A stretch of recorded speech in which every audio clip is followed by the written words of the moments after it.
Di instalasi gawat darurat, keputusan harus cepat, komunikasi harus jelas, dan advokasi perawat sering menjadi pembeda antara tindakan yang tepat waktu dan risiko yang membahayakan pasien. Dalam video ini, kita akan membahas landasan etik advokasi, komunikasi di situasi darurat, teknik terstruktur saat stres tinggi, dan penerapannya pada skenario klinis. Advokasi keperawatan berarti perawat secara aktif melindungi kepentingan terbaik pasien, terutama saat pasien berada dalam kondisi rentan, tidak stabil, atau tidak mampu menyuarakan kebutuhannya sendiri. Di ruang gawat darurat, peran ini bukan tambahan. Ini bagian inti dari tanggung jawab profesional, karena kondisi pasien bisa berubah dalam hitungan menit, dan keputusan klinis sering harus dibuat di bawah tekanan. Dalam Code of Ethics ANA, Provision 3 menegaskan bahwa perawat mempromosikan, mengadvokasi, dan melindungi hak, kesehatan, serta keselamatan pasien. Itu berarti suara perawat memiliki tanggung jawab etik yang nyata. Ketika komunikasi gagal, akibatnya bisa serius. Informasi penting dapat terlambat, perubahan kondisi tidak segera ditindaklanjuti, dan peluang mencegah perburukan pasien bisa terlewat. Karena itu, advokasi selalu berjalan bersama komunikasi. Perawat tidak cukup hanya mengetahui kondisi pasien. Perawat juga harus mampu menyampaikannya secara tepat, singkat, dan dapat ditindaklanjuti. Landasan etiknya bertumpu pada 4 prinsip bioetik. Otonomi berarti menghormati pilihan pasien yang kompeten. Beneficence berarti mengupayakan kebaikan bagi pasien. Non-maleficence berarti mencegah atau meminimalkan bahaya. Sedangkan justice berarti memberi pelayanan yang adil tanpa membedakan latar belakang, status sosial, atau kemampuan ekonomi pasien. Kalau 4 prinsip ini dipahami, mahasiswa keperawatan akan lebih siap menilai kapan harus menghormati pilihan pasien, kapan harus memperingatkan risiko, dan kapan harus bersuara demi keselamatan pasien. Di IGD, perawat sering menjadi jembatan paling dekat antara pasien, keluarga, dan tim medis.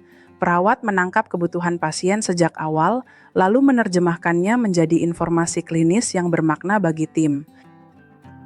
Advokasi juga berarti menjaga hak dan martabat pasien. Bahkan dalam situasi sangat sibuk, privasi, rasa hormat, dan penjelasan yang layak tetap tidak boleh diabaikan. Peran berikutnya adalah memantau perubahan klinis dan melaporkannya segera. Tanda penurunan kesadaran, sesak yang memburuk, atau tekanan darah yang turun tidak boleh hanya dicatat. Itu harus segera dikomunikasikan.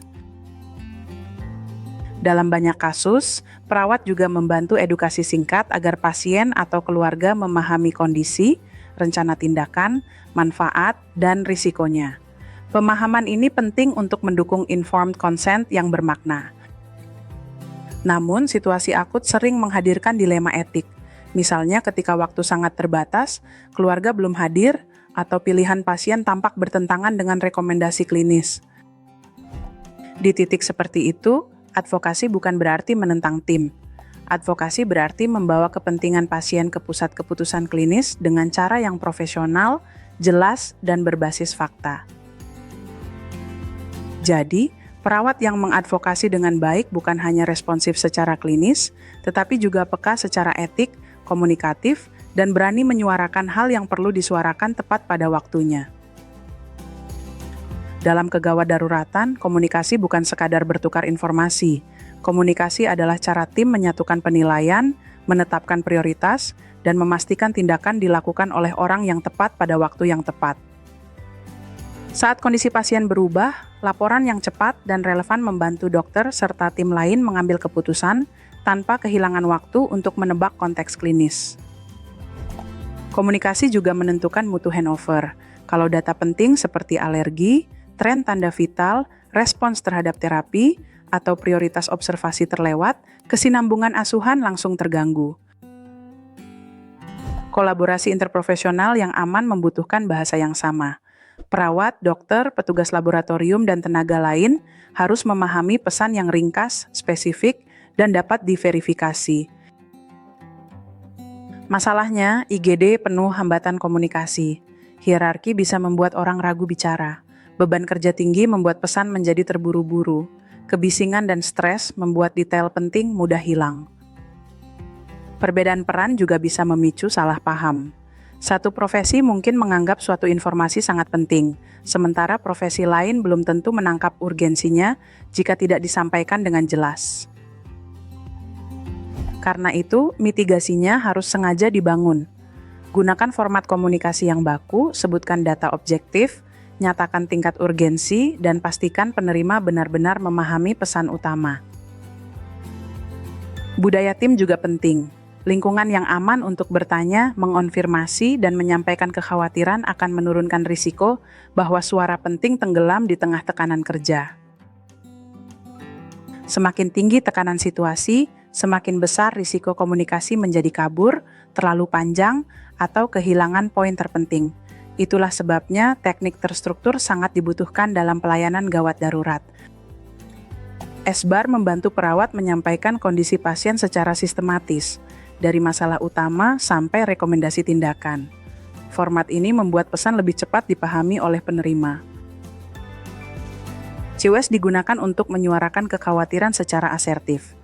Perawat menyatakan bahwa dirinya khawatir, merasa tidak nyaman, lalu menegaskan bahwa situasi ini adalah masalah keselamatan. Closed loop communication memastikan instruksi tidak berhenti di satu arah. Pesan diterima, diulang kembali, lalu dikonfirmasi, agar tindakan yang dilakukan sesuai dengan yang dimaksud. Pendekatan seperti ini penting karena otak kita bekerja berbeda saat stres tinggi. Fokus menyempit, detail mudah terlewat, dan asumsi lebih mudah menggantikan verifikasi. Dengan format yang baku, tim tidak perlu menebak inti pesan. Energi mental bisa dipakai untuk mengambil keputusan klinis, bukan untuk mengurai komunikasi yang berantakan. Jadi, teknik terstruktur bukan membuat komunikasi kaku. Justru teknik ini membuat komunikasi tetap tajam dan aman ketika situasi sedang paling tidak terkendali. Setelah ini, kita akan melihat bagaimana tiap teknik itu diterapkan dalam praktik, dimulai dari SBAR yang paling sering dipakai untuk eskalasi dan handover klinis. SBAR adalah kerangka komunikasi yang membantu perawat menyampaikan informasi klinis secara singkat, runtut, dan langsung menuju keputusan yang dibutuhkan. Bagian pertama adalah situation. Di sini perawat menyebutkan identitas pasien, masalah utama saat ini, dan alasan mengapa tim lain perlu segera mendengarkan. Bagian kedua adalah background.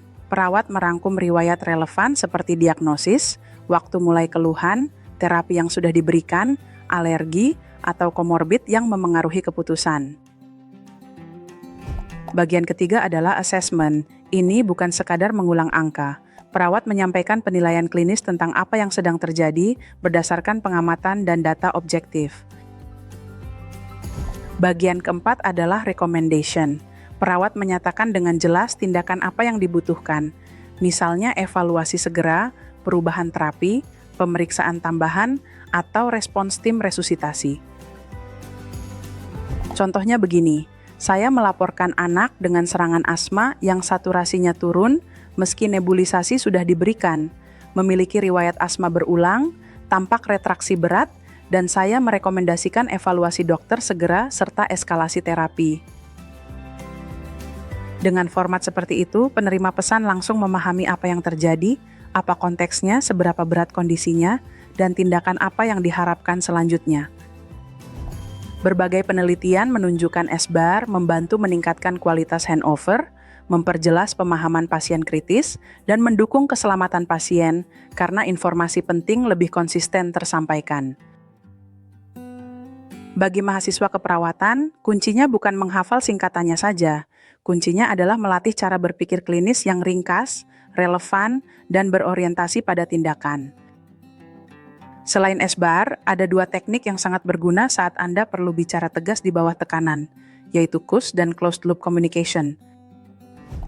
Dalam CUS, perawat dapat mengatakan, "Saya khawatir dengan kondisi pasien ini, saya tidak nyaman dengan keterlambatan tindakan, dan ini berpotensi menjadi masalah keselamatan pasien." Kalimat seperti itu penting karena menyampaikan tingkat urgensi secara profesional, tanpa menyerang pribadi, namun tetap cukup kuat untuk menghentikan normalisasi risiko. Closed Loop Communication bekerja berbeda. Saat instruksi diberikan, penerima mengulang pesannya, lalu pemberi instruksi mengonfirmasi bahwa isi pesan sudah tepat. Misalnya, dokter meminta pemberian obat dengan dosis tertentu.